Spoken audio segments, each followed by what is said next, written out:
This video is sponsored by SetApp. These are the new iPhone 11 and iPhone 11 Pro Max, Apple's latest flagship phones for 2019, and the successors to the iPhone XR and XS Max. I think at this point, we pretty much know what comes inside of an iPhone box, but Apple did make a few changes that you might not know. Those changes come inside of the iPhone 11 Pro and Pro Max variants, and that's the inclusion of the new 18-watt charger instead of the infamous 5-watt charger that Apple has been including inside of the box for forever. Unfortunately, iPhone 11 owners will still have to deal with the 5-watt charger at least for another year. Other than the new 18-watt USB-C charger, Apple included a USB-C to Lightning cable, as well as the usual earpods and some paperwork and stickers. The iPhone 11 comes in a few different colors, some of them being new, like this purple color that we have here, as well as a new green, yellow, black, white, and product red. The Pro models get one new color, this midnight green color that we also chose to go with, and then you'll have your more traditional space gray, gold, and silver options. Now going back to the purple is kind of subtle. It's more like a lavender than a vibrant purple that you might be expecting, but I do really like it. It's not as subtle as something like the Pixel's purple option, but it's still pretty subtle. As far as the midnight green color goes, it definitely has to hit the right lighting in order to differentiate itself from being something like a space gray. I'm not sure why Apple keeps restricting us from having fun color options in the more expensive models, but at least we got something new. The 2019 iPhones look nearly identical to their predecessors on the front, but the story changes when you flip them over. This year, Apple included a dual camera system for the iPhone 11 and a triple camera system for the iPhone 11 Pro and Pro Max. The Pro models also get this matte-like finish to the back glass, which gives them a frosted look and a really cool feeling in the hands, but it's interesting that the camera hump itself has a glossy finish. The iPhone 11 models have the traditional glass back with that glossy look that we know, but the camera bump has the matte glass that you would find on the iPhone 11 Pro. These iPhones are also heavier than last year's, and it's really noticeable with the Pro Max, and the reason is kind of obvious, and it's also highly welcomed. Apple stuck larger batteries inside of the new iPhones, hence the extra bulk. The iPhone 11 is said to offer one more hour of battery compared to the XR, which was already doing a great job in battery. And the iPhone 11 Pro can last 4 hours longer than the iPhone XS, which was kind of meh. And the Pro Max, which was okay at battery life, is said to have an extra 5 hours of battery compared to last year's XS Max.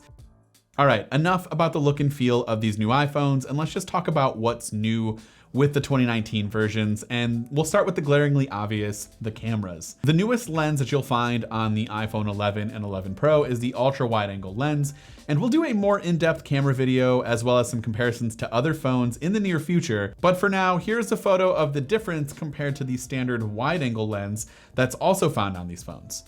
The 11 Pro also includes a telephoto lens, which we saw in the dual camera system from last year's model. And Apple also added a new night sight mode to compete with Google and Samsung's night modes, and will offer users a much better camera performance in low light conditions. As I mentioned before, we will have a full camera test soon, but so far it looks like the early reviews on the new iPhone cameras have been nothing but positive. I did manage to sneak in a picture of my gear closet here at the studio with minimal background light, and took some pictures with the XS Max and the 11 Pro Max, and as you can see here, the difference is pretty significant. I even closed the door of the closet, which leaves the room nearly pitch black, and again, the 11 Pro gives you some sort of recognizable image compared to last year's XS Max, which is almost completely black. The front of the new iPhones look the same from a design standpoint, but you will notice a slight upgrade in display quality on the Pro models. Apple calls this new display the Super Retina XDR display, and it's capable of 1200 nits of peak brightness when viewing HDR photos and videos. And instead of 3D touch, Apple ditched this feature for the haptic touch that was found in last year's iPhone XR. Now, it's not a crazy difference as far as display quality goes, but you'll definitely notice a slight improvement. The iPhone 11 has the liquid retina display that we saw from last year, slightly thicker bezels around the device, and a resolution of only 1792 by 828, as opposed to the 2688 by 1242 display that you can find on the 11 Pro Max. Just like last year's iPhone XR, the display is honestly fine for most people, and it's really not bad looking, especially if you're not looking at the Pro and the 11 at the same time. Otherwise, you're gonna notice quite a difference. But if you're just using the 11 normally, it's a good display. You're not gonna notice or have any problems. Face ID is also said to be about 30% faster than last year's. And there's really no scientific way for me to measure this exactly, but it does in fact feel a little bit faster. Apple also expanded the angle in which Face ID can recognize your face, or at least they said they did. I was super excited for this feature, but when I first tested it out with my phone laying nearly flat, because I was under the impression that it would work this way, it did not, so kind of a bummer. I still needed to lean my head over pretty much the exact same distance I would with my XS Max. Even holding the phone flat in my hand and then tilting it towards my face, it seemed to have unlocked the phone nearly at the exact same angle as the XS Max. I honestly do not notice a difference in angle between these phones. It's definitely a bummer. One quick side note about the front-facing cameras, Apple added slow motion video recording to these cameras, allowing users to take what the company calls slow fees. This will most likely be my first and last slow fee ever, so enjoy.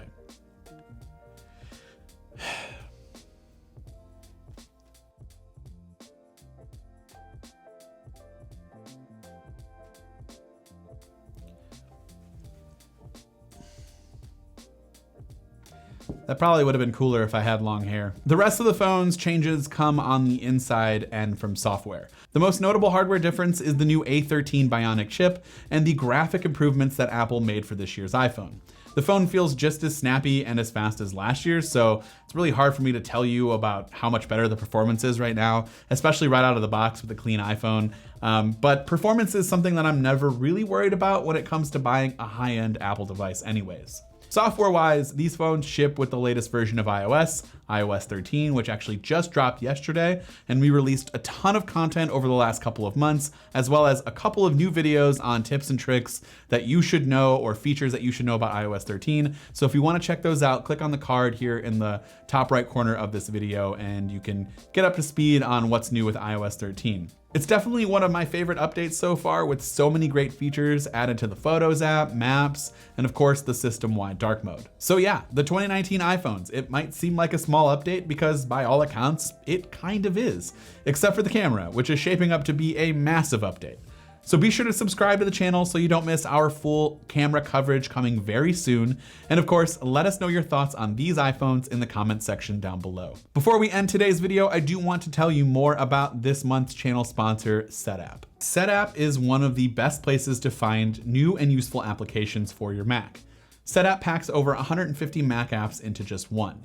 Every app's developer on SetApp provides full support and seamless updates for their creations so that you can focus on yours. Since data is largely cloud-based, it only makes sense that apps should be too. SetApp installs and uninstalls apps instantly while retaining your settings so that you own it all without hogging space.